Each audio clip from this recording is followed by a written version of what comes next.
Hi, I'm Dean Sage. And I'm Jack Kervin. And this is Show Me Your Deck, a podcast where we explore the intersections of oracles and chakras, using our original decks to create new insights. All right, we are episode 63 now. So we are moving right along. It's good to get this far along. So Jack, we have a special guest. Do you want to introduce him? Yes, hello to my friend Joey Stocks. We've known each other for 15 years, if you can believe it. And he is a theater artist in New York City. And we are happy to have him here today to tell us more about his work. And we're going to be looking at the ways in which the reading can be centered and focused around his art. Hi. Hey, Joey, just, for the listeners, what kind of experience with tarot do you have? Like, what kind of experience with spirituality, and does that root into your art? Hi. First of all, thank you for inviting me here today. I appreciate that. It's good to see you both. I am the creative director of Summoner's Ensemble Theater, a small nonprofit theater company here in New York City. Oh gosh, my husband is very into tarot, has taken some classes, formal classes, anyway. He hasn't done that in a little while, but he did pretty consistently for a couple of years.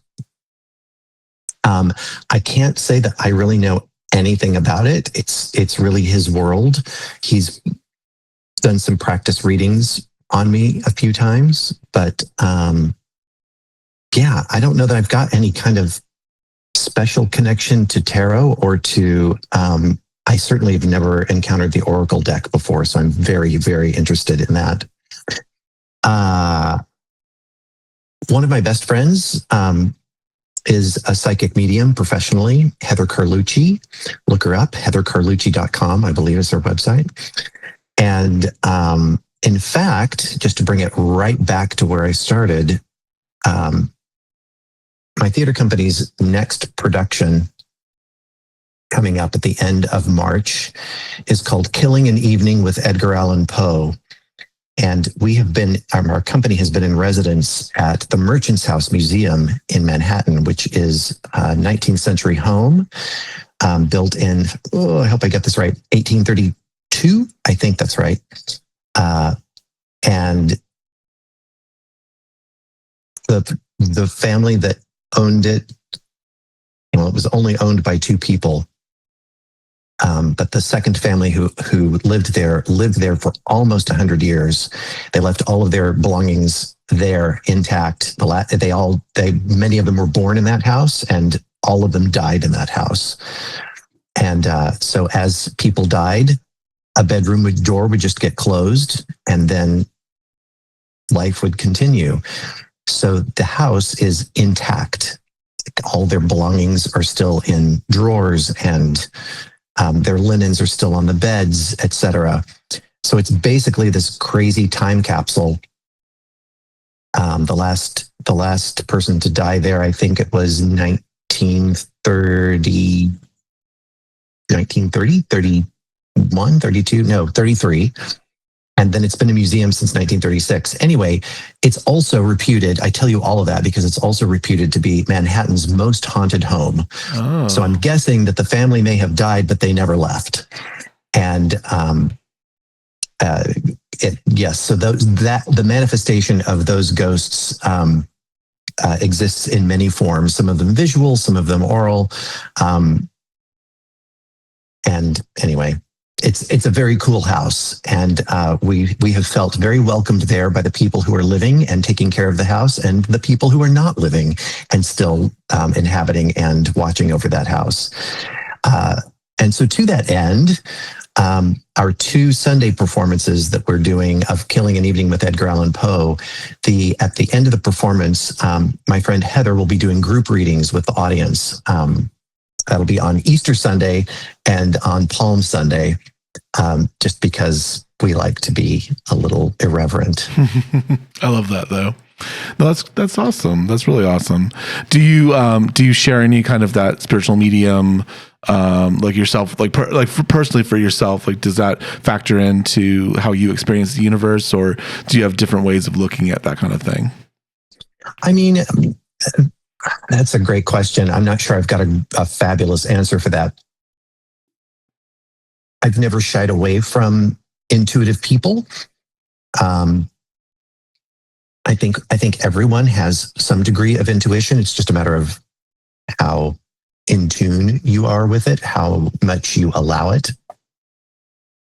how comfortable and relaxed you are around it. I mean, I guess, I am a 60-year-old gay man who grew up in Arkansas. So, there is a certain amount of, from my experience, there's a certain amount of trying to know who I am and hang on to who I am, and a whole lot of maybe doubting who I am and doubting what I'm thinking and wondering if the people around me. Anyway, all of this is to say that there have been and there continue to be many, many, many times when I'm not listening to my intuition, when it's crystal clear and I'm pushing it to the side because that can't possibly be right. And I would say that it's probably that doubt in my mind is probably connected to my sexuality and where I grew up. My regionality. Is that a word? It is now. We'll pretend like it is. Well, we're very I think glad. you just summoned the second chakra. Yeah. Sexuality and intuition, Lord Jesus, not Jesus, but Lord somebody. If there's a bunch of orange up in this reading, we'll know why. It's not just because the shirt I'm wearing. I was going to say orange. You brought the orange. I love orange, by the way. It's one of my favorite colors. It doesn't look great on me, but I wear it anyway. Nice. I do not wear orange. I share Jack's aversion to orange, but it's because my skin tone is like in the reddish orange. Like my dad tried on a salmon shirt one time while we were trying to shop for him, and I was like, "You must get that thing off immediately." Like that is so offensive. Around like it's swimming upstream. That is so offensive to be seen.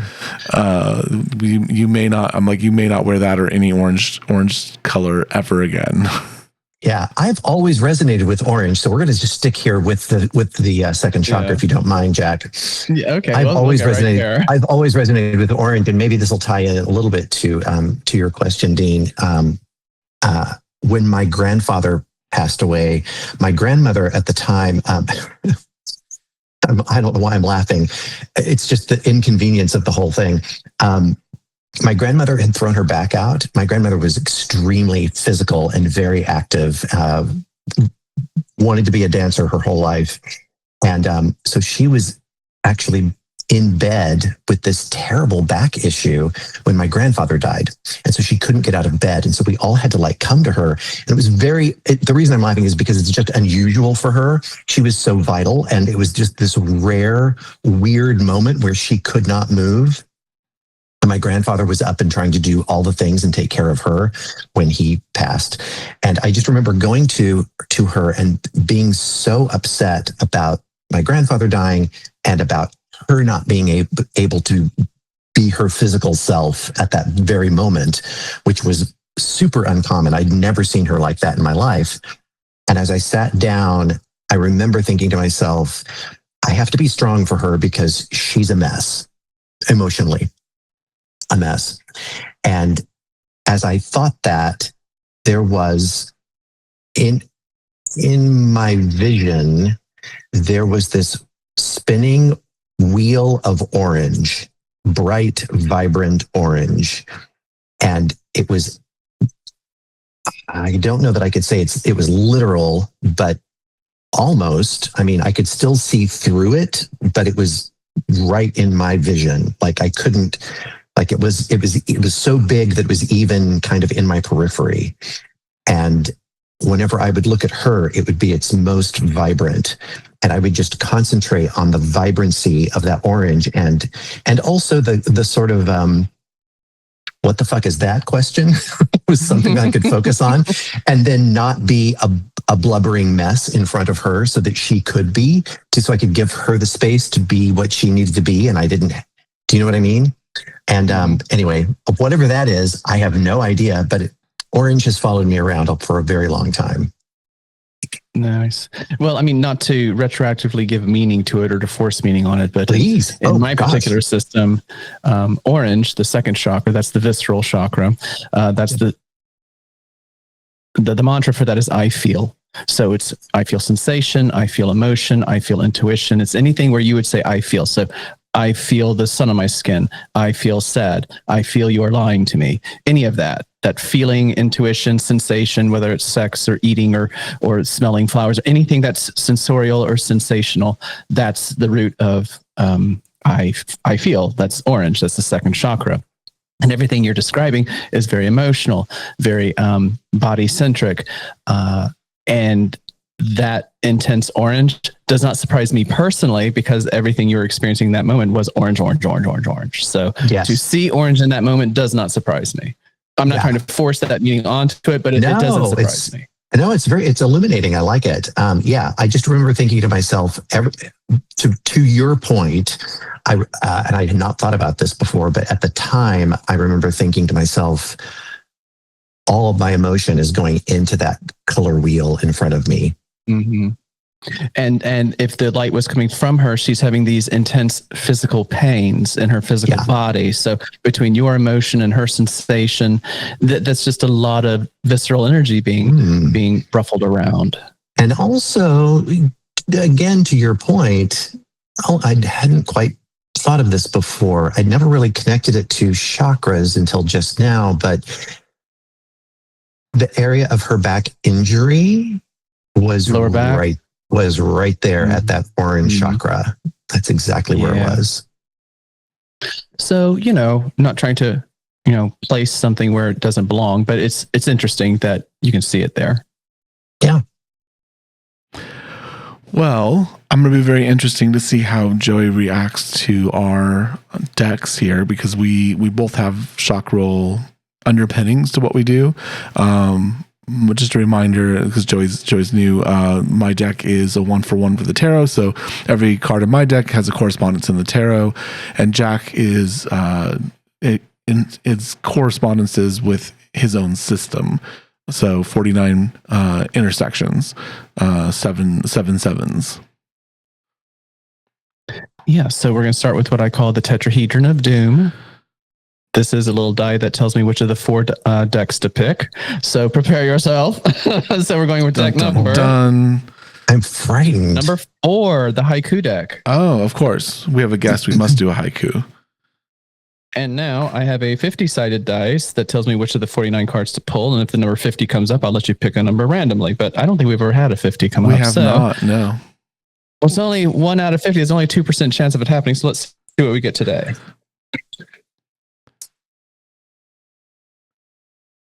29. 29. My age. Number 29 out of 49. Yay! Oh, so 29 is the first card in the Vishuddha sequence, the air on air. So this is I say and how it's impacted by I say. So the idea here is that this aqua color resides here in the throat. It's the chakra of expression. So whether that's writing, music, speech, any way in which you are taking your thoughts and putting them out into the world and actually expressing yourself, that's I say. And this card happens to be the first card in that cycle. So we have lots of aqua to start with. And the haiku for that is heaving, writhing winds, self-inflicted tornadoes, whirling dervishes. Again, heaving, writhing winds, self-inflicted tornadoes, whirling dervishes. So the idea here is that the words you say have power. And if you repeat them, especially to yourself, they can take on lots and lots and lots of extra momentum. So it's a reminder. The reminder here is to be careful of the words that you say, especially about and to yourself. Well, I'm curious, what Joey's reaction though was to the haiku, because I think that's always the interesting part about that deck, is that there's many different ways to kind of interact with the poetry, and it kind of abstracts things to a different level. So I'm just curious, like Joe, like what did you experience when you heard the haiku? Well, at the moment, I'm visiting family in Arkansas, right in Tornado Alley. So that was what I latched onto immediately. Was the very literal. Yeah. Sorry to disappoint you, but it's also the weather here has been very odd. It's been oddly warm, and we've got lots of swirling clouds today. So yeah, that was the first thing that I latched onto. I was like, oh Jesus, please, no tornadoes right now. Not while I'm here. Wait till I leave. Especially when this is the contextualizing card as well. So going forward, the next 4 cards will all be coming back to this idea of how is this reminder, how is this oracle feeding back into the idea of the way in which you use words and the way you express yourself. Right. I don't know that I have anything to offer that, but I'm going to have to percolate for a minute. Okay. Yeah. Of course. As a context card, it's interesting when we have the chakra bending back on the chakra. Like, it's a very pure expression that happens so rarely in Jack's deck, but happens a lot in my deck because I have like 10 or 14 cards, or there's a whole number of cards that kind of percolate in a specific chakra. So it's very interesting to kind of have this pure moment of throat energy. So I'd say there's definitely going to be like a message here, right, Jack? Like, definitely something needs to be said, either by us, to us, for us. I'm not sure yet. We have to get more details to know those kind of things. But I think, there's definitely going to have to be like something definitive, right? Like, there's a lot of things that we say, but I think this I say is truth, right? We've talked about how the throat chakra is about truth. So there's going to have to be something very truthful being expressed by what we're about to encounter, I think. And the challenges that come from that, because sometimes speaking truth is very, very difficult, especially if it's something you have to admit to or about yourself, or if it's something difficult you need to say to someone who does need to hear it. Because something that comes up in our conversations with I say is, do I need to say it? Does it need to be said? Does it need to be said by me? Does it need to be said now? And so when you're considering all of that in this, quest towards clearer communication, that's always underneath that.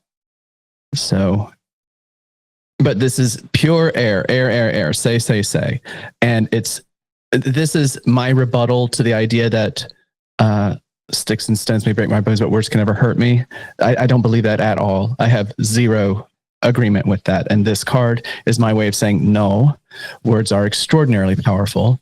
They have moved hundreds of millions of people to extraordinary violence. They've moved billions of people towards faith. You cannot say that words have no power. You cannot say that human expression is just ideas blabbering around in the wind.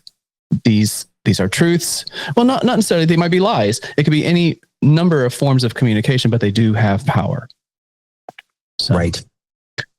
Going forward, I guess we should consider how we, with these upcoming reminders, how we take those reminders and put them out into the world. We need to just be careful about how we do it. Just being considerate of the way in which we do it.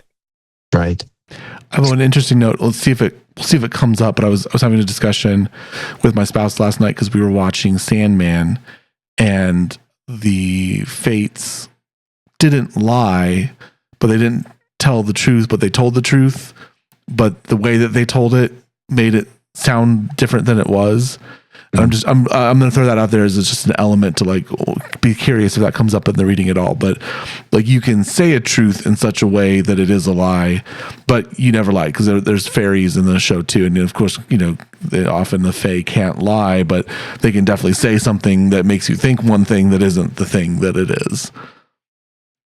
So I'll be curious. With the metaphor of the tornado in the haiku, what you just described is rather like twisting the truth, winding around on itself, making it look like something it's not, even though it is. I mean, all that kind of confusion, that's part of what a tornado does. It swirls around and mixes everything up. So that's also very interesting in terms of this card. Well, we'll see how it goes. So I'm gonna reach into my deck here, and let's see what we get. Okay, here we go.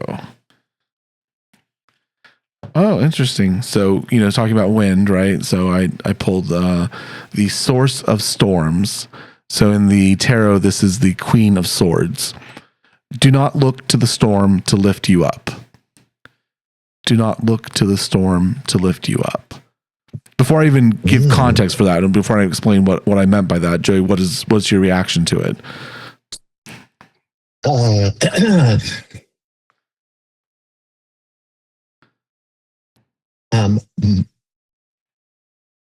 My reaction is that the thing that started to surface for me, just in terms of my experience and hearing everything that you all are talking about, I wanted to, as I said earlier, I wanted to percolate just for a minute, and then the more that you've talked, the more this has really come to the surface for me. I've been threatening to write a solo show for myself that is based on my personal stories and experience for probably 30 years, maybe more. I have a master's degree in procrastination, and so I have not really done it. And I think most of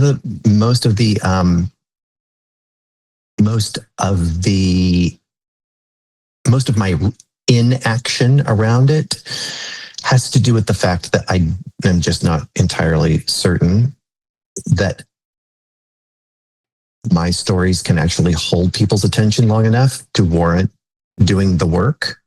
So there's a little bit of a fear of, not of failure. I really don't mind failing, to be honest. I think it's more of a fear of maybe success in that arena, perhaps. I'm not sure. This is only slightly baked. So if it sounds underdone, I'll put it back in the oven and we'll move on. But a couple of years ago, now it's been almost 4 years ago, a friend of mine out of the blue called me. This is a friend of mine from college, and I went to college here in Arkansas, where I am at the moment. And she still lives in Arkansas. She was working with a couple of other college professors on a lecture demonstration series.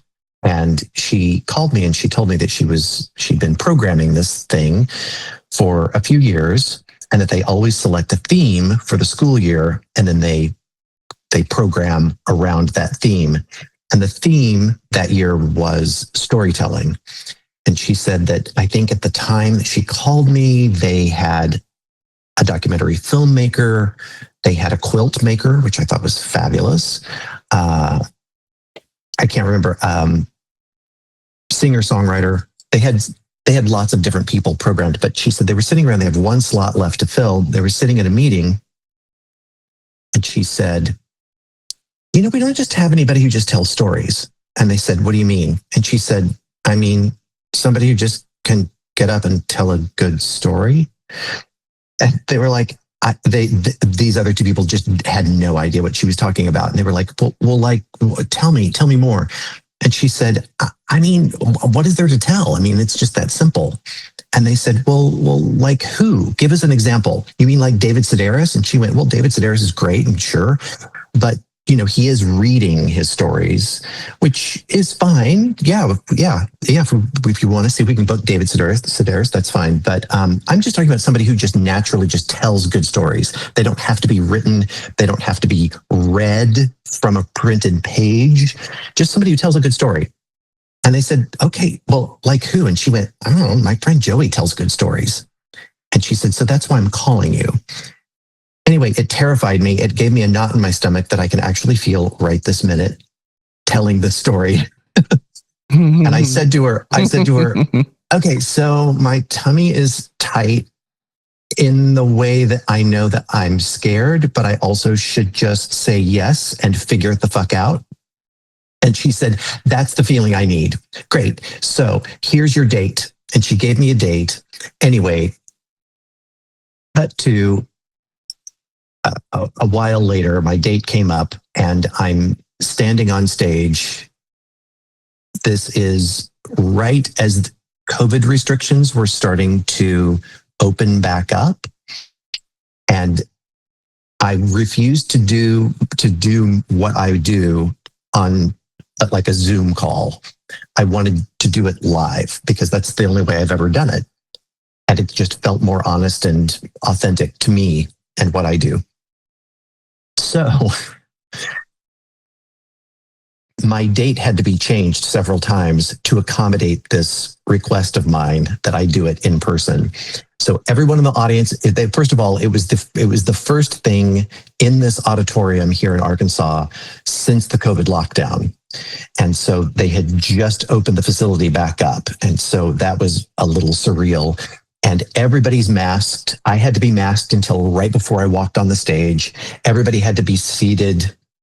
I think they went beyond the 6 foot or whatever however many feet apart they told you to be. They exaggerated it. And so people were sitting like 4 seats apart. And even still, I did it. I went out there. I knew what I wanted to say and I did it. And it was terrifying because I did not have any practice. I've never done that before.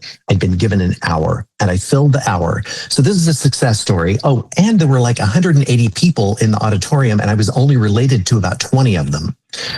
So that felt like a success. There were strangers out there. They probably just came out because they were thrilled to be out of their house. That's honestly probably what it was. But anyway, so ever since that moment, I've been like, I kind of have a proof of concept here. I probably should, this thing that I've been talking about doing forever, I should probably do. And and I'm still a little stuck. And when I think about what is it that I want to say, I think about current events, the current political climate that we live in this country.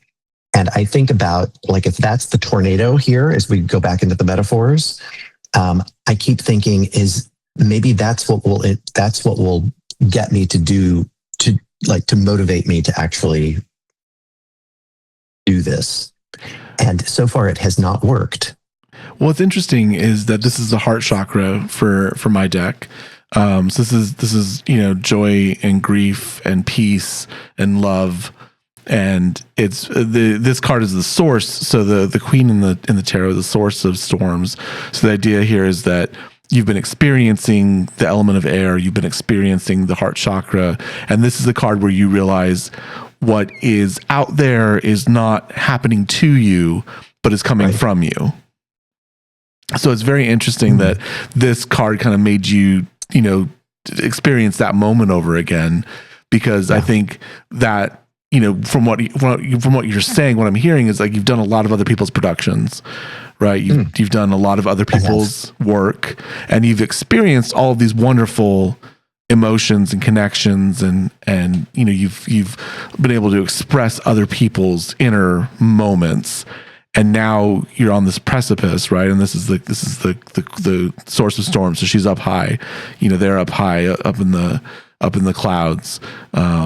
Realizing that all these powerful winds and storms and rains come from within, and that's a wonderful precipice. And I think that would feel very fearful, but also like if you leap, right, you could soar, right? You could take off. And the interesting part here is it says don't look to the storm to lift you up.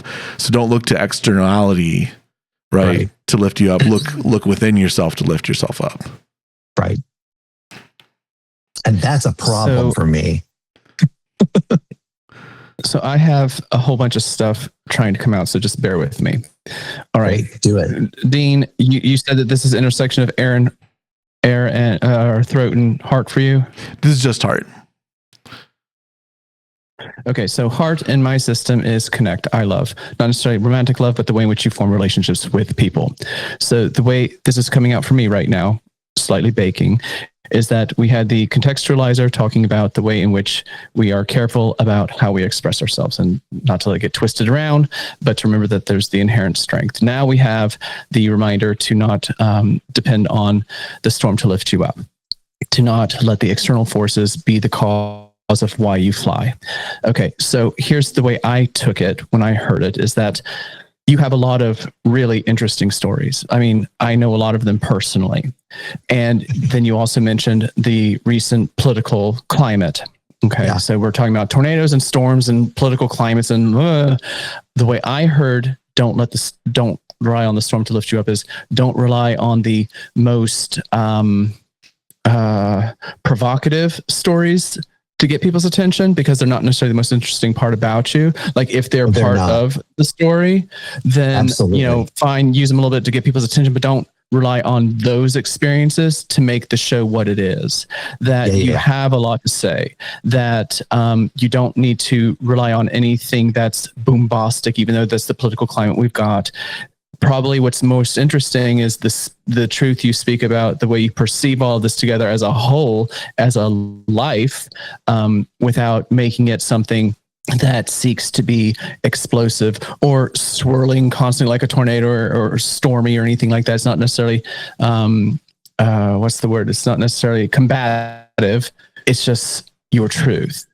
And what I hear in these two cards is that the truth can be powerful and yet also still be simple. You don't have to rely on gusts of wind to fly. You don't have to, like Dean said, you don't have to have that external drama lifting you up. Obviously, stories need drama, yes. But when stories are drama just for drama, then they're just exhausting and you don't necessarily learn anything from them. Sure. So that's how I'm feeling these first two cards in terms of, the art that you make. And also I Connect, that's specifically, with I Say and I Love together, this is very specifically performance art.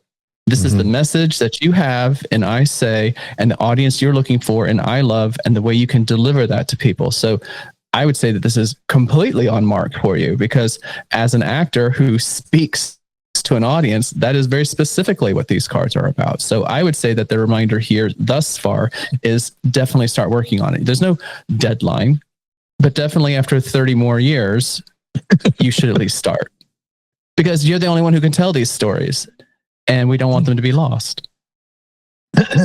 Yeah. Thank you. That's very helpful. Do we do the third card, or do you want something to say? Just, I pointing out that for me the heart chakra is air, because it's obviously the traditional element, and that's why I call it storms, then obviously, but yours is wood. And what's interesting is that in my storms imagery, I always think of trees, because they are the thing that weathers the storm, and like standing stones. So standing stones and trees were part of my imagery just as I was dreaming up the cards.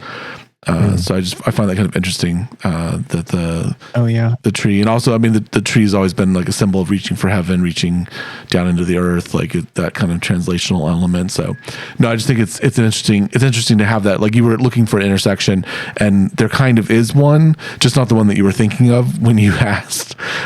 So for me, like our intersection of wood and air here is an interesting intersection. Yeah, and I forgot to say that for me, heart is wood, because of the way the roots interconnect with each other under the ground, the way the limbs reach inside each other up in the air. So when I was coming up with this system, I put air one step higher because the voice and exhaling, and so I put wood here in the chest as a symbol of that interconnectedness that plants show toward each other. Yeah. And the way vines climb up things and strangle them. Hopefully that's not the kind of wood that you have in your heart, but it's there, it's possible. All right, let's roll. Okay, the tetrahedron of doom makes its second appearance. And we're going to deck number 3, which is my oracle deck, the most abstract one. It focuses only on the concepts and the colors of the intersections themselves. So you're going to need a vigil for this. Use card number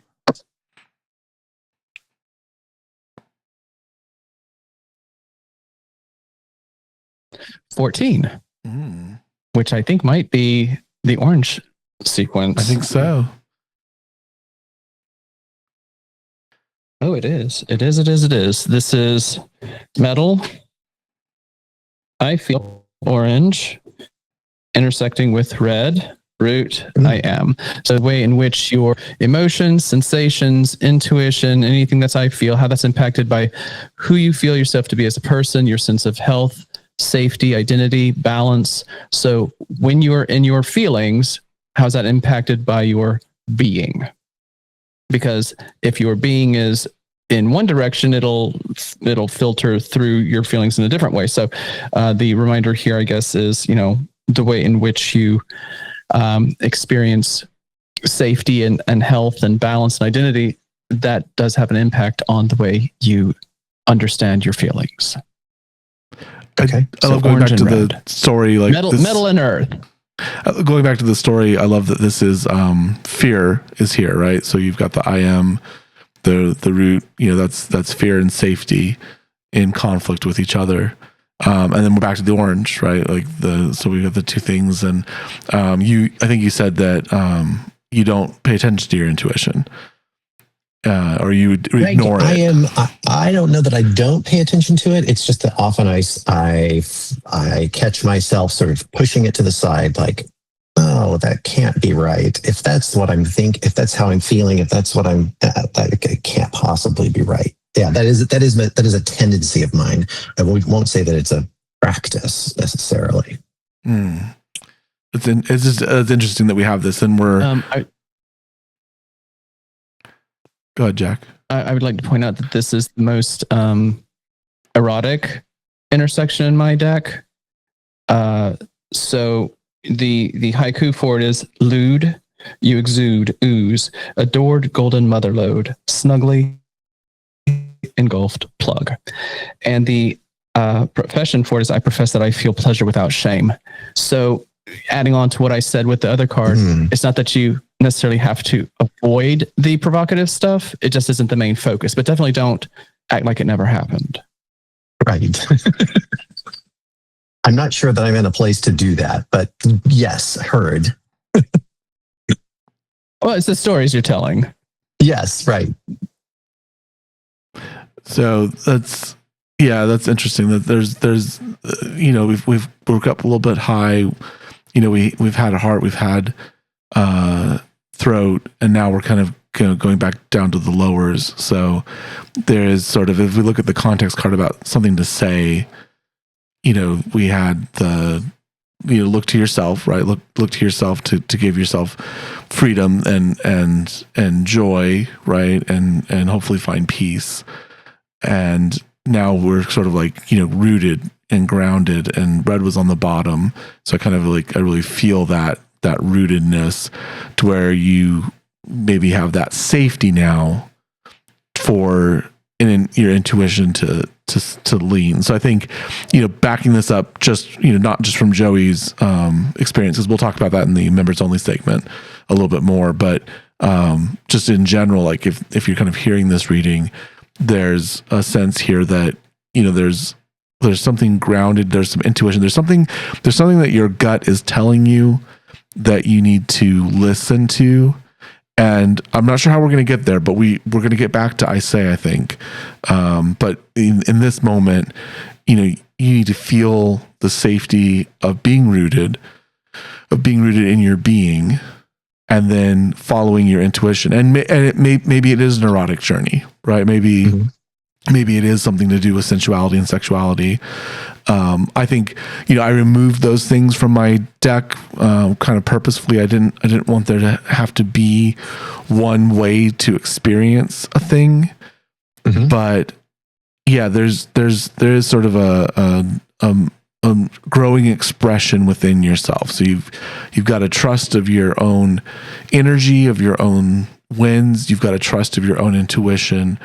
And I think that's going to lead to our next, card, which hopefully will kind of help us round out whatever this expression is that we're looking to make.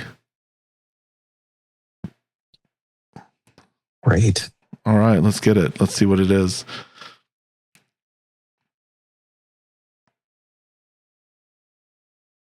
Okay, here we go.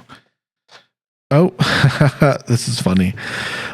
So this is the primal. So this is the magician in the tarot. You already have what you need. Now do it. You already have what you need. Now do it.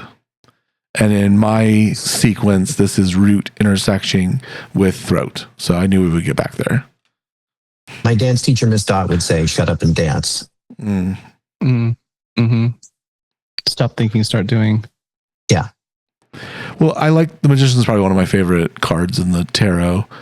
And so, the idea here, the reason I called it the primal is because it's the first mover, right? It's the person creating the elements that then others will shape and ordain and et cetera, et cetera. And actually it's I'll talk about it in the members only, but it relates to the project that I'm working on. But I'm sorry, can you read the card again? Yep. You already have what you need. What you need. Now do it. You already have what you need. Now do it. Okay. So this is an awesome. What impression do you get from that, Joey? Well, I mean, move. I think it's pretty obvious, right? I mean, Yeah. especially since I've just Cards want that one man show. Girl, I've been talking about this for really and truly, it's probably more than 30 years. Yeah. There's no pride in me saying that. But that's the truth of it. Yeah. I mean, well, I'm not sure that there's much room for interpretation here. Yeah. But at the same time, if you've needed 30 years to gestate, then that is what it is. And when this baby is born, it'll be fully formed. Right. It took the time it took. Yeah. Yeah. So going back to the context cards, right? The I say on I say, there's, an intuition, you've got the power within yourself. And now the primal is kind of here to be like, okay, let's get it done. So, in a general sense, there's, this is the call to action. Yeah. This is the moment. And in my deck, this is the journey of the celestial. So they are encountering what I call the archetypes. And this is that first moment of like, all right, let's do it. Like, let's put words to action. Let's really make the words come to fruition in some, grounded being kind of way. So I think, to Joy's, journey through this, it definitely does feel like creation of some product. So the I say here, the expression, I think, is definitely something grounded. Maybe it's a book, maybe it is a show, maybe it's a dance, like you said, your dance teacher, right? Maybe it's bodies in motion. We did have that sort of erotic element. And I think Jack, would you kind of agree that dance, not that it's always erotic, but it's always sensual? Like it kind of lives in that sensual embodied space. I don't want to use the word always because there's the postmodernist who will get mad at me, but yeah, pretty much. If it's not, it's because you have purposefully removed it, which they were doing a lot in the 60s and the 70s. There was that entire process of removing everything from dance that made it dance, so it could be dance without being dance, or I don't know, some shit. I paid $30,000 for that knowledge. And if you are the vector of the art, if you are the paintbrush and the canvas, then yes, you have no choice but to be the sensual embodiment of the idea. In terms of that card coming up, I don't know that it was necessarily a reminder to be specifically sexual.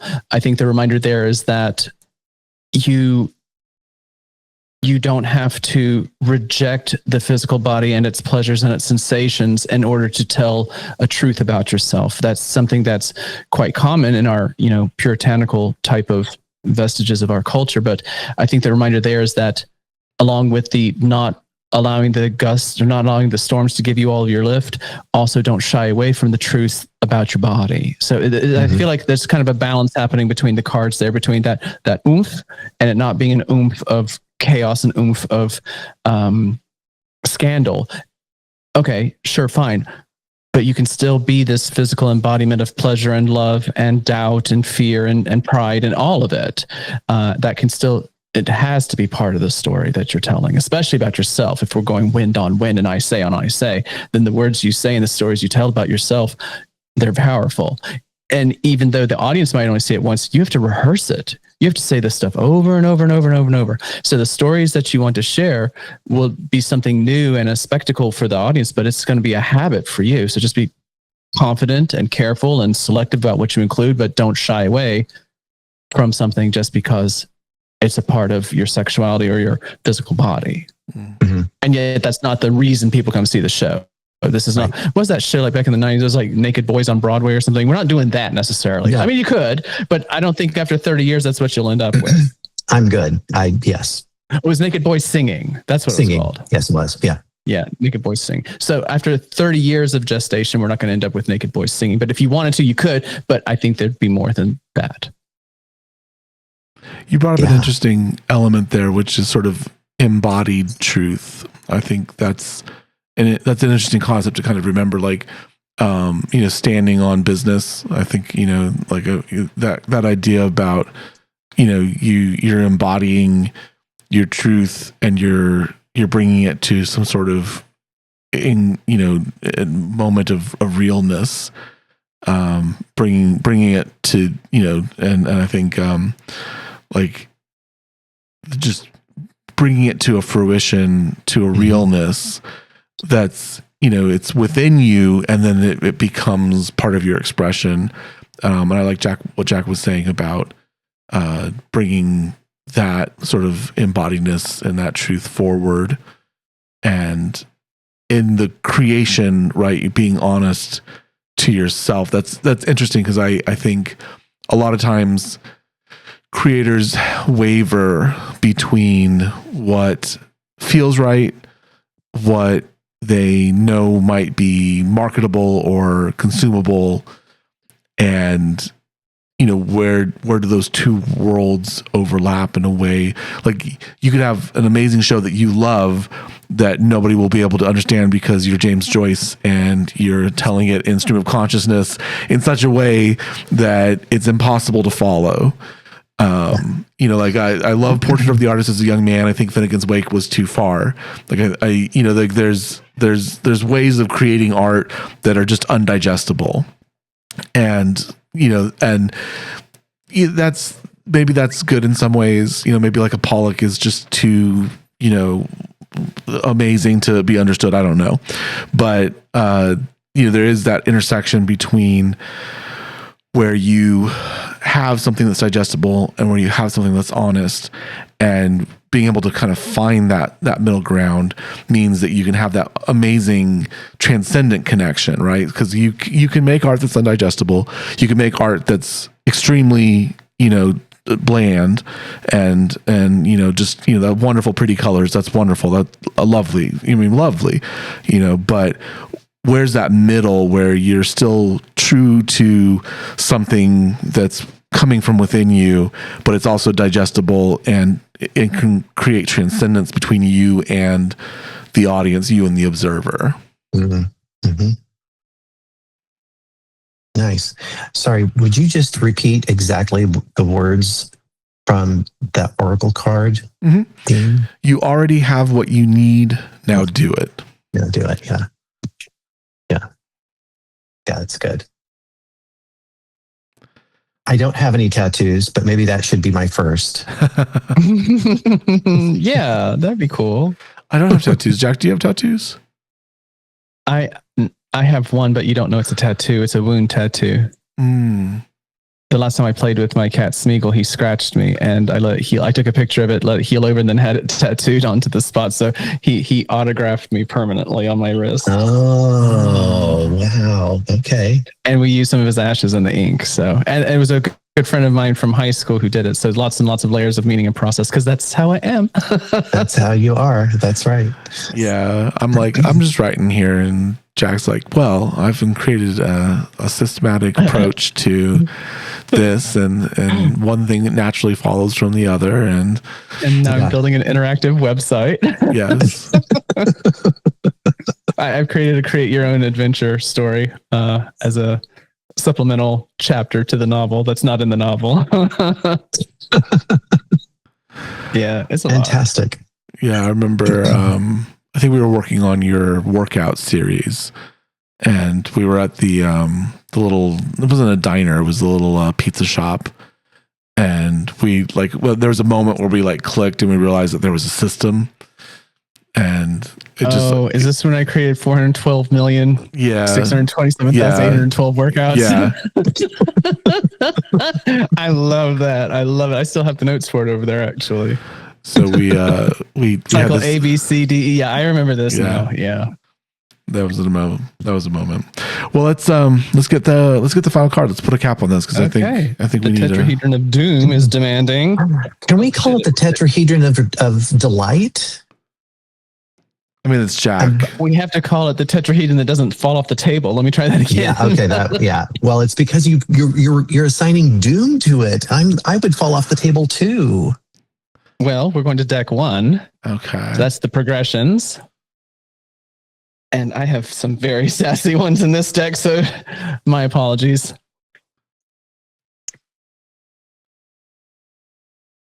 $28. So one down lower from I say and I say. Yeah.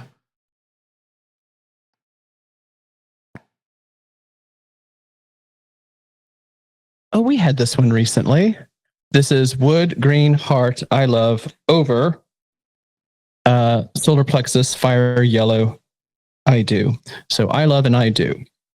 How the relationships you maintain are influenced by the actions that you take. Exchange juicy juju. Who brings you joy? Send a thank you note. Pay specific affirmations. Exchange juicy juju. Who brings you joy? Send a thank you note. Pay specific affirmations. I was thinking of the potluck. This one's a little bit different. Mm-hmm. We have had this not that long ago, but could be a juicy juju potluck. Mm-hmm. Well, there's a potluck card in here. It's like potluck your joy or something like that. Okay, good. I like it. Yeah, but this one is exchange juicy juju. So how will you exchange juicy juju?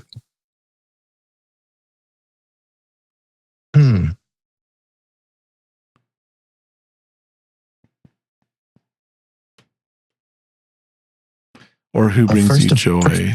First of all, I have to see the words visually in my imagination, because that's where I begin everything, is always with the visual. Love it. Is that your handwriting? No, it's a font. Just going to say it's real pretty. Your first grade teacher would be so proud. And she would, because I was left-handed. My handwriting is terrible. You two you can have to see hold this. your pencil like this. Yes, exactly. I know. So the listeners too can see this card if you go to our YouTube. You'll be able to see if you go to YouTube, you'll see the card I'm holding up right now. Beautiful. Exchange juicy juju. Who brings you joy? Send a thank you note. Pay specific affirmations. I mean, I think I could see lots of things in that, just filtered through my own experience. But since it's the way it's feeding into what we're talking about now is, I think just because it's the thing that we've been talking about, which is basically me telling stories, is that the juicy juju I exchange is with the audience. I mean, that's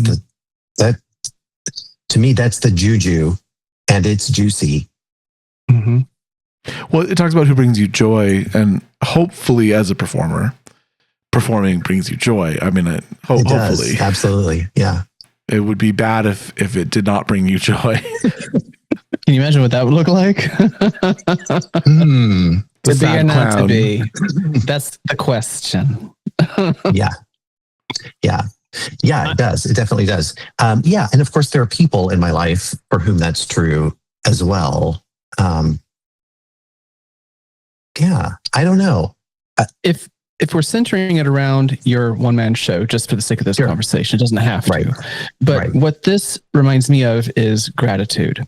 So perhaps there's a significant part of this show that is different variations on gratitude. It may not always sound romantic. It may not always sound sentimental, but even if it's something on the surface violent or unpleasant, or I don't know, don't always have to be happy, but in the end, or maybe the beginning, it ends up being stories about gratitude. And the juicy juju is the memory of the story that you're sharing with the audience and the way they talk about it afterwards with doing the Q&A. And it seems like the question is, who brings you joy? There's probably more than one person. And what does their influence and impact have on your stories and the way you perform and the modality of through which you perform it? It may not just be you standing on stage telling stories. It might involve, I don't know, it might involve shooting up through the floor like Michael Jackson at the Super Bowl. Who knows? But there's ways in which to use the modality of the performance itself to enhance the emotion and the concept that's being discussed or shared. Right. So what it's saying to me is, remember the gratitude, remember the growth, remember the joy, remember the succulence of all these experiences from all these people, because they helped write this show. Sure. They never knew it 30 and 40 years ago and 50 and 60 years ago. They never knew all those years ago that they were writing this stage play with you, but they are. And so it's a way of communing with them, some who are no longer with us, some who still are. And I would say that they're going back to that card about the storms. Some of those stories might be provocative. Some of them might be shocking. And yet if there's something to be learned from them, they should still be included. Because even if the intent of the experience when it happened wasn't good, there's still growth that flows from it afterwards. Absolutely. Yeah, absolutely. Yeah, that's true.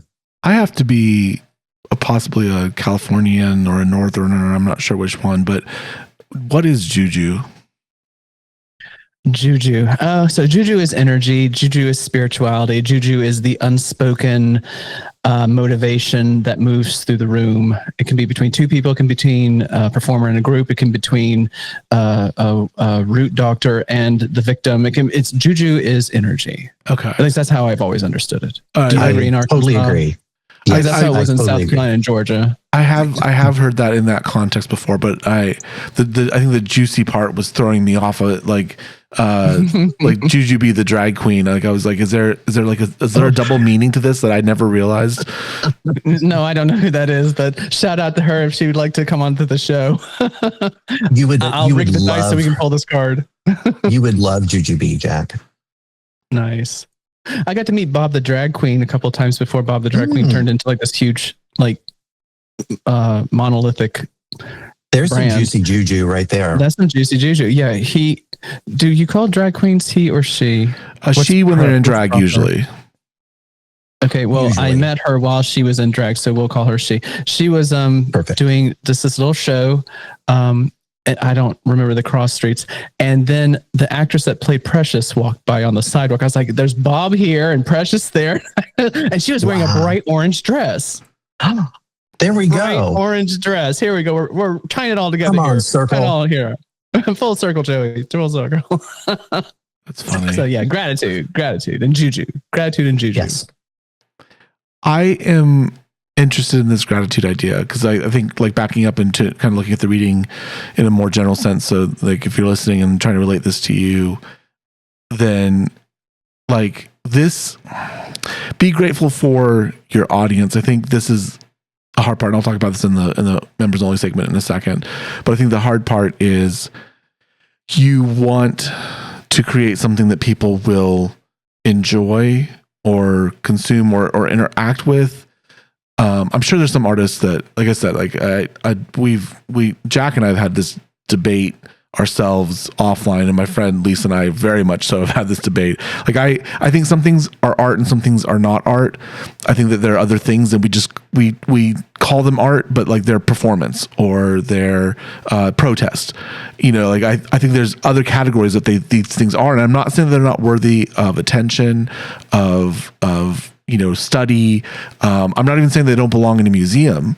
Like I think museums are supposed to show us those things, but I think art is a little different at times. And I think that a lot of times what is art, is transcendent. And then there's a lot of things that come along that look like that art and are wonderful expressions, but may not be art. So, I mean, that's a can of worms. I'm sure at some point I'll be berated in an essay of some kind, but that's just, that's kind of how I feel. So, I think that sometimes you are trying so hard to do art that you forget that you're not like, I don't think art is try. I think you're trying to express something, and maybe it'll be art. Like that's, maybe it will land there. Maybe it will achieve something new and interesting that's never been explored before, or never in that way. And, yes, maybe it'll absolutely land as art. But like there was a lot of sculptors who just made beautiful things for gardens, and that is a wonderful exchange, right? That's just, and sometimes, Michelangelo is making something for this person's, Pope's tomb, or Rodin, making something for the gates of hell that never got put up, and in a moment that was a commission, right? That was someone, they're like, I'm going to pay you. I need you to make this. Okay. And I think, if you're exchanging the juicy juju, right? If you're exchanging with your audience, there's a gratitude that they're there and they're willing to consume. And I think you have to subsist on that gratitude of the consummation of your creation, because if you try to subsist on the something greater than, right, the greatness of it, there's some very successful authors, and they just put out stuff that people want to read, and the people read it and they like it. And I think that's wonderful. Like, I think that's awesome. And if you can find that and you can do that, and that makes you happy, right? And that brings you joy, because I think that was the other card, what brings you joy. If that brings you joy to just put out things that people like to consume and they enjoy it and they have a good time with it, like, do that. Don't try to make this bigger than it has to be. You don't have to be the next great thing. Just embody your truth, express it, and connect with those who enjoy it. I don't know. I think that's my rant for today. You mean I don't have to also create a choose your own adventure and on an interactive website? And no, they do not, because they do not have time. They could. Yes. Complexity gives me joy. They have 1 hour a day to dedicate to anything. So you'd be surprised what I can get done in an hour. I would not be surprised at all. I have seen it in motion.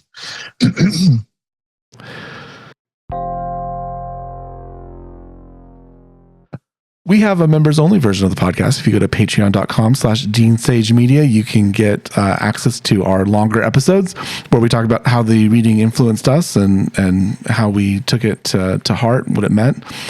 We have a YouTube. It's Show Your Deck on YouTube. You can see the pretty colors that we've created. Especially this episode, we had a card come up that was part of the intersections, and you can only really appreciate that when it's visual. Our books and our decks are available at showyourdeck.com. My books are available through Amazon, either on Kindle Unlimited or in paperback and hardback. Jack's book is available through Jack. Our decks are available through a third-party distributor. Joey, our guest, where can we find you? Well, you're not going to find me anywhere, but you can find my theater company at summonersensemble.com. Oh, wonderful. And summonersensemble.org. Summonersensemble.org. Yeah. Jack, where can we find you? I'm 49 Haiku, the number 4, the number 9, HAIKU. On Instagram, that would be at 49 Haiku. And on the interwebs, it's 49haiku.com. I am Dean Sage Media. Find me if you dare. Our show does have an Instagram. It's at your deck, and we will say goodbye.